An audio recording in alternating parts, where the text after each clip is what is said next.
What's good? It's Woog. Don't forget to like and subscribe. Let's talk boxing.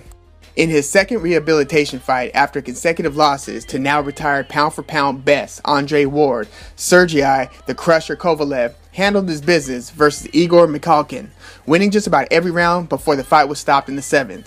Kind of at a weird point, but Mikhalkin was increasingly taking punches and received a bad cut under his eye. The point of the stoppage was arbitrary in that nothing especially bad was happening at that moment, but the ref likely decided that enough's enough. Fair.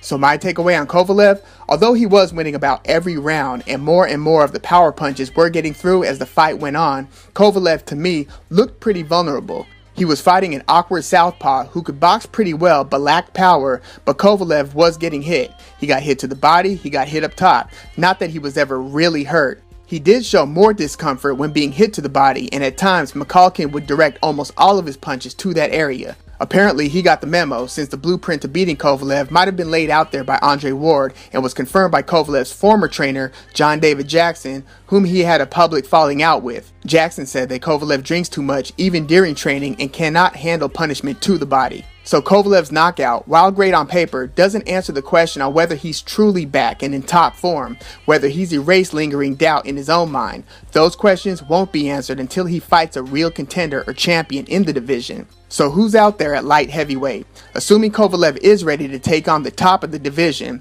there's the upcoming Adonis Stevenson Badou Jack fight in May, a great matchup. On one hand, you have Stevenson, widely recognized as the other best in the division, who's now been a champ for several years, but unfortunately has never fought Kovalev because of promotional disputes, HBO versus Showtime conflicts, and an overall unwillingness to make it happen. Not that Stevenson's been fighting bums per se, but he's only fought 3 times in the past 3 years, and his best opponent during those 3 years was a faded Andres Fonfara, who'd given Stevenson real problems in their first fight, but had nothing for him in the rematch. So Stevenson's about to fight Badou Jack, a newcomer in the division, moving up from super middleweight, this being only his second fight at light heavy. His first came on the Mayweather-McGregor undercard when he stopped and retired former champ Nathan Cleverly in a fight that Jack dominated. So the winner of Stevenson versus Badou Jack is a possibility. I still think that Jack would be more likely to fight Kovalev than Stevenson would, although Stevenson-Kovalev would really be a treat.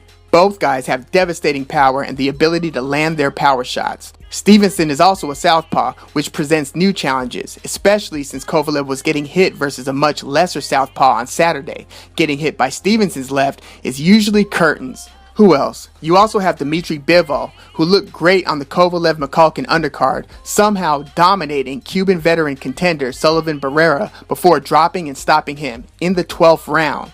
That was the first and last knockdown of the fight. Barrera's only other loss was via decision to Andre Ward, so this win for Bivol is a big deal. Great performance, and I think I'd actually favor him at this point were he to fight Kovalev. I don't know how Kovalev would handle Bivol's speed and movement. Kovalev would likely be a heavy favorite, but something tells me that Kovalev's window of being a top fighter is closing. The only other good fighter I could see Kovalev facing is Andre Ward, were he to return. But I don't think that Ward is concerned with having to fight Kovalev a 3rd time, having beaten him twice, the 2nd time convincingly. And it probably won't be undefeated number 4 contender Alexander Gvozdyk from Ukraine, because they share the same manager.